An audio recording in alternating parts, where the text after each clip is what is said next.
Today I am doing a numerical proof on the Pythagorean theorem, and I'm going to be using the animation on GeoGebra. So let's begin. We're going to start by making a point A, another point B,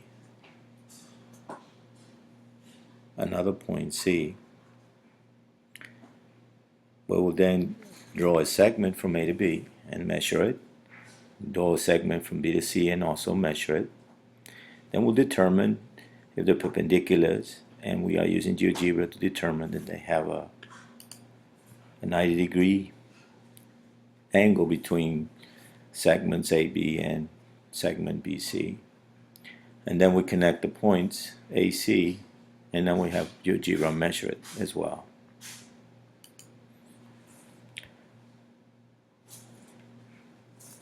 Then we draw a square on side A. We draw another square on side B. And we draw another square on side C, which is the hypotenuse, the longest side.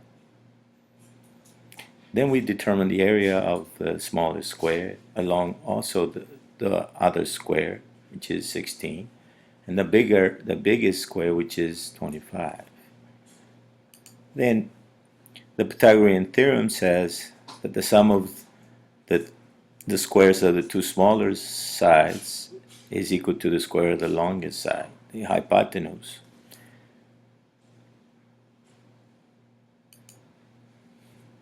Next,